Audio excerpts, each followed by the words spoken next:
See me? I've got my phone turned around. I wanted to show you today how you can press a plant so that you can save it as a botany sample. So I'm in my backyard and we have these very cool flowers. I'll look up the name for you later. And you might have these in your yard. So they're not very tall. They're about as tall as my hand, but they've got a secret. Look underneath. They've got these beautiful little purple flowers under the plant and really pretty leaves. So if I wanted to save some of these as a botany sample, today I'm just going to save the leaves and flowers. If you want it as a botany sample, you really need to get the roots too. We'll do one like that. So let's see what I want. I'm going to get down here and get several of the leaves to save. And I'm going to get some of these beautiful little purple flowers. Now you notice how that's pretty three-dimensional. That's going to be a little tricky to press, so I'll show you how to do that.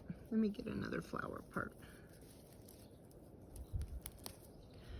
Oh, that's a good one. It's got the flower and the leaf.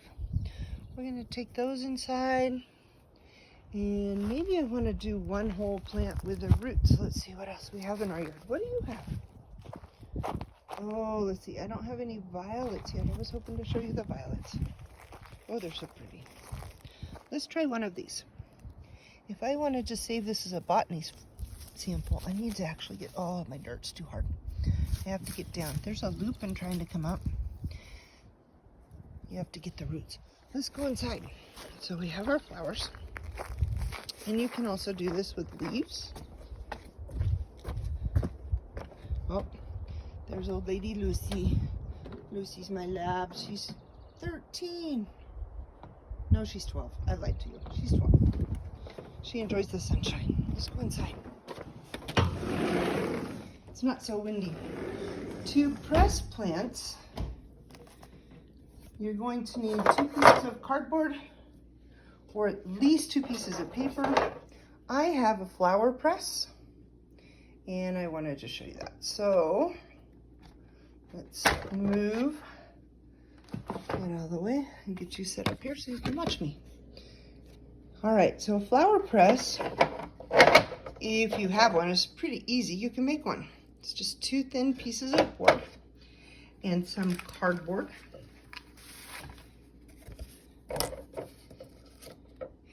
And some paper. You can use, this is a special paper just for this because it's a little bit absorbent and you can see other flowers I've pressed.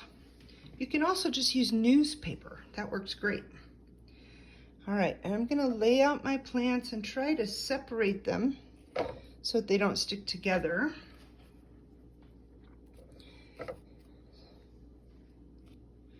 And here's my little flower parts.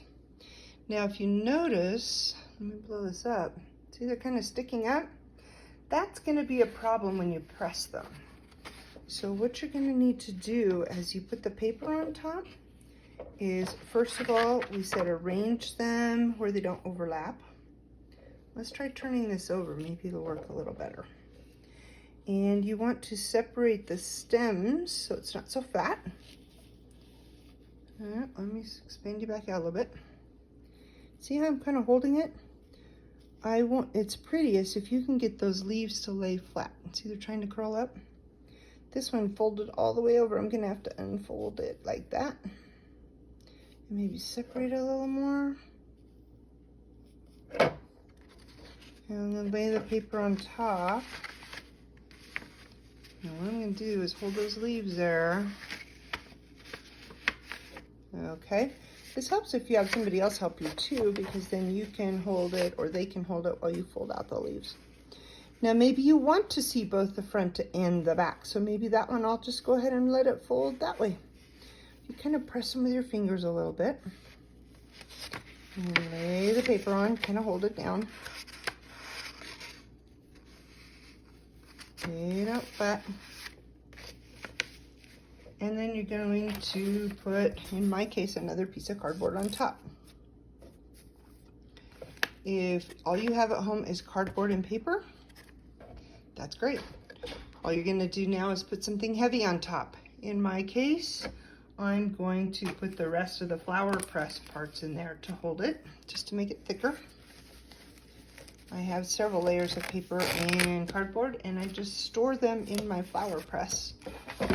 But you can just use some newspaper and cardboard out of the recycle. You don't even have to use the cardboard. It just helps the air get in underneath the plant and helps it dry. So next, what I'm going to do is just, on this one it has bolts, 4 bolts that go through the corners. If you have a piece of paper and cardboard, I'll do another with that just to show you how that would work.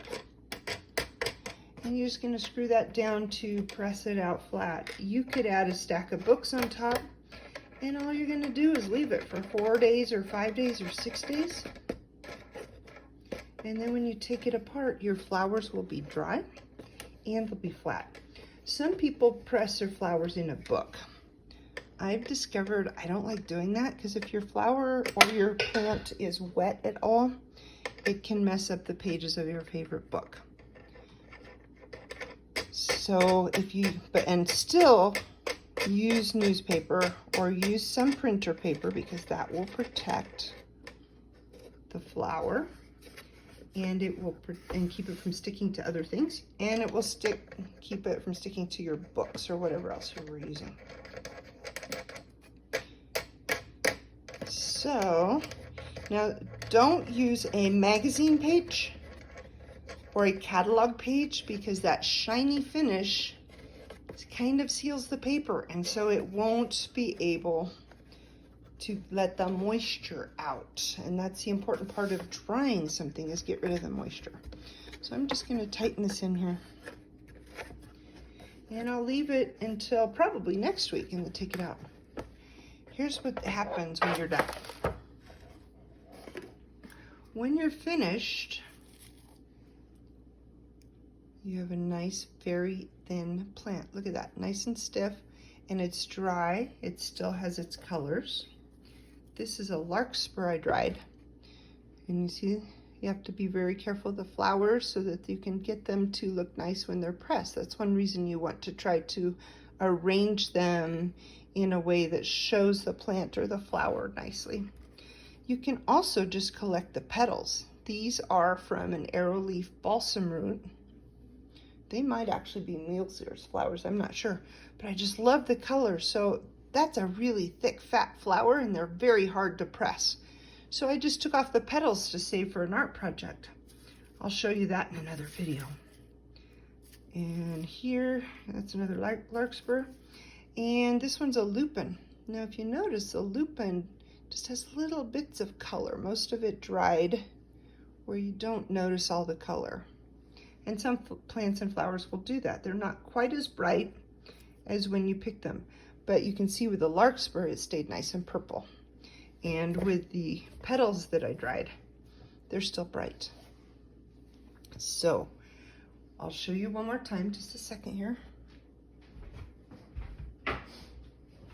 There's another flower press. It's just 2 pieces of board with bolts at the corners.